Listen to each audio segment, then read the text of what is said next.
Hello everybody, welcome back. Thank you for coming. We have a new story today. Let's begin. At 40, Jimmy Jack Pruitt died, leaving his wife and 3 daughters. They heard Jimmy Jack's final will requests from the lawyer. The lawyer's assistant was waiting with Kleenex boxes after delivering coffee to the 4 women. The lawyer thought the boxes were necessary. The family saw papers from a folder presented by lawyer Prentice, called Jimmy Jack. He needed handwritten final instructions. The court received your final wishes in legal form. A copy will be given before leaving. He told me to read this scribbled synopsis to all 4 of you simultaneously. It has customized greetings. The legal document does not mention things. After coughing and drinking water, he spoke. Someone reading this to my family means I'm dead. I made this agreement with my friend and lawyer Richard Prentice to care for my family after my death. Please enable me to provide some perspective for my daughters. She grinned at my romantic compliments when I fell in love with my gorgeous and fascinating wife Maureen. I was 20. My parents told me to wait, but Maureen and I loved each other. I had assets from the Pruitt family trust and could easily manage family. Thus, I saw no point in waiting for our joy. My parents agreed to our wedding after we told them about Maureen's pregnancy, which produced Lydia, our beautiful daughter. Mom wanted a legal arrangement before marriage to protect the Pruitt family trust. Before we married, my wife vowed not to claim trust property for me or my family. My wife signed the paperwork to protect our children. As usual, she signed the document without reading it. The marriage was joy. I've been content 20 years. Jocelyn joined the family a year later. My girls are gorgeous and I was a devoted dad. However, 3 satisfied my wife. She complained that our daughters were stealing her time with me. It was cute. My girlfriend envied other women that I knew. Despite preferring boys, I agreed to 3 children. I even offered a vasectomy. Instead, my wife had a tubal ligation. She insisted that a vasectomy would prohibit me from having sex. Despite my proof that it was safe, she wanted her partner to avoid this. That resolved it, and our prized trio pleases us. My serious leukemia diagnosis came at 39. My doctor said I have the illness at the oldest age he has seen and the outlook is poor. My parents died, and I have no siblings to donate bone marrow. My blood type ABB makes donors scarce. I also have unusual white blood cells, making donor search harder. My dear girls, who have always been essential to me, wanted to get checked, even if a match was unlikely. They didn't match. Maureen assumed they wouldn't and tried to help them avoid testing to avoid misery. As expected, no matches. As a wealthy person, I could hire several experts to review the data in hopes of finding the miracle we were looking for. You know, my death prevented the miracle. My experience was the antithesis of a miracle. Following the review, a doctor I'd befriend wondered if my daughter's testing were wrong when her matches were refused. DNA showed they were half-sisters. Mother has 3 children from different men. While the daughters marveled at their mother, the lawyer drank water. Trio speaking together. Were you unfaithful to your father? Lydia talked more. Maureen refused constantly. Their samples must have been wrong. Prentice read the document instantly. The doctor stated it couldn't be done, but Maureen's DNA was the easiest method to confirm the test. If there was an error, she wouldn't be the mother's. I tested one of her hairbrushes and found she is our daughter's mother. He took his usual breaks and smiled as Kleenex were distributed. I spent a week in the hospital for immune-damaging tests. Therefore, I had to stay apart. It broke my heart to realize that my beloved wife had never belonged to me before we married. I recognized that my entire marriage was cheated on. People feared vasectomy would cause impotence. My vasectomy wouldn't have stopped her from getting pregnant again. I hired a private eye then. He quickly realized Maureen had other romances while I was hospitalized. My wife became a very busy woman. Through it all, I knew that my beloved daughters were mine. They would not have agreed to a paternity test if they knew their father. I cared for them, and they for me. As their father, I will always aid and protect them. If her parents divorced, Jocelyn would turn 18 and not need child support. The girls' college courses were financed by well-funded 529 plans, so they were fine. To start the divorce, I planned to call my friend Richard Prentice. Procedure when I understood its stupidity. I was sick and might die before the divorce. Keeping married would mean paying for my wife's future relationships if we divorced. No, divorce wasn't right. I wanted her to suffer, not benefit from our marriage. The investigator interviewed my wife's friends and reviewed her credit card transactions to learn more about her history. The paperwork said everyone succeeded. My wife frequented a 20-mile eatery. This was except for being a motel, the restaurant was average. The restaurant servers and hotel receptionist were helpful in revealing Maureen's activities and, more importantly, her companions. The hotel receptionist thought Maureen worked as a sex worker. The private investigator found car plate numbers from motel surveillance videos. The pair drives cars. Some lovers brag over cocktails. I recognized how much I was hurt during one of those chats. Maureen only used the motel while I was home. The couple had met my girls and periodically played about in one of my guest rooms. My dear daughters. The private investigator said George Ramos told a funny story about my surprise return home.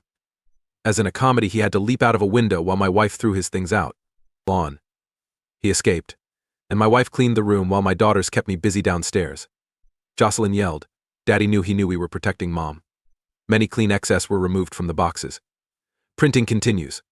This is my 20-year marriage's whole history. My only contribution is to clarify my plans and pardon my girls. My children adore their mother and want to keep our family together, therefore they didn't tell me about her behaviors. I created a trust for my girls with specialists and financial counselors. The trust has sufficient funds to maintain their lifestyle and that of their children. They receive benefits from the Pruitt Family Trust, which I manage. Despite my relationship with their mother, my children will be cared for forever. The new trust has limits like the Pruitt Family Trust. If beneficiaries like my daughters and their offspring violate these limits, they will forfeit their trust rights. Forever. Only one requirement applies. Talking to my wife, Maureen Pruitt, violates the trusts. In-person, third-party, written, phone, or internet contact can be made.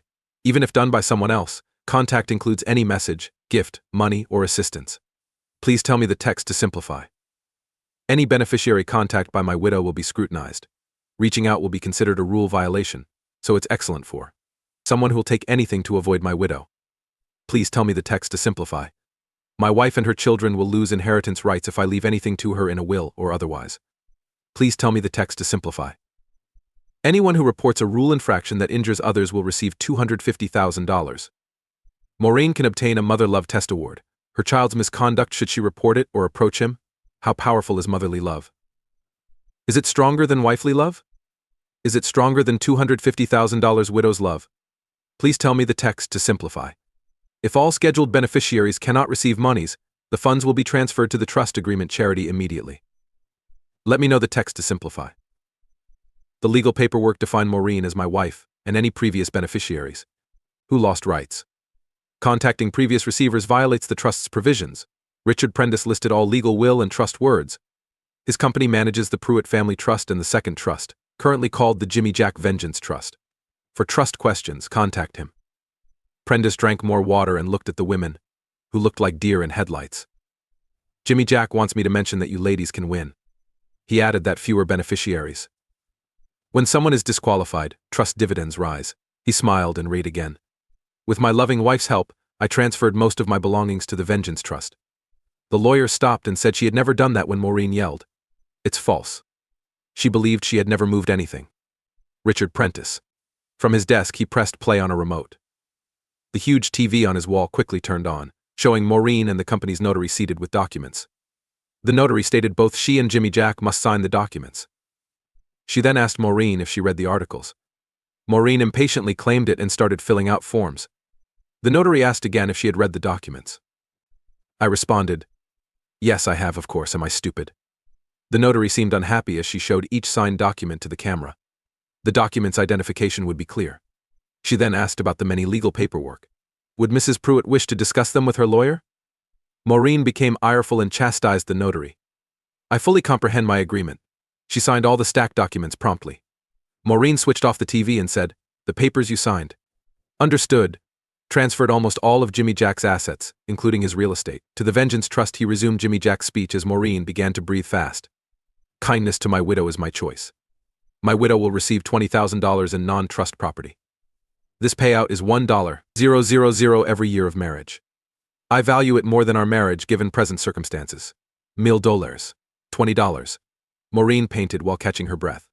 We were fierce, useful without Pruitt Trust. With $20,000 per year, how do I survive? Jimmy Jack was surprised that you put all your assets in a trust for your daughters. Yes, you did. Prentice reclaimed the remote. Want to rewatch the video? He smiled and asked. You don't get. Not $20, $000 year. Total inheritance $20,000. Maureen stood up and scowled at the lawyer. Sorry, but I'm working on a manuscript. Please give me a sentence or paragraph to simplify. Don't assume you'll escape. Although he may have them in trust, I shall remove them. Prentice smiled. It's impossible. The trust excludes you. Your pride prevents you from touching it. The paper only talks regarding Pruitt Trust. Maureen smiled and said, "No, Maureen. Please read the paper. Pruitt Trust is not mentioned. Protects Jimmy Jack's trust estate. Every trust has the Vengeance Trust." Prentice smiled back. "You helped build trust.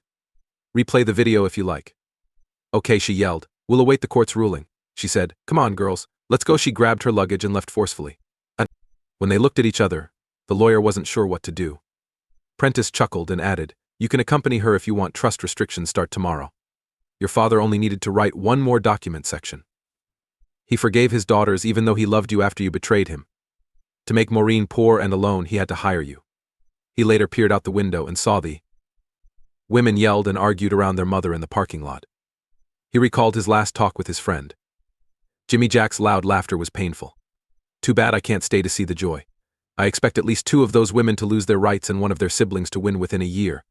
Will 2 females or 1 get both?" Curious people wonder why Jimmy Jack kept coughing and found it funny. "Are you? Are we sure we can't remove all 3 from the trust?" He told the dying man he might include a clause that invalidates the agreement if he cheats or marries. If kids resemble their mother, they'll all suffer. Pruitt's best imitation of "make it happen" worked. Jimmy Jack's last request to his friend was to inform the private investigation firm and third party. $250,000 prize and behaviors that disqualify someone. They would protect his daughters, he was sure. James Jonathan Pruitt died cheerfully 2 weeks after revising his trust arrangement.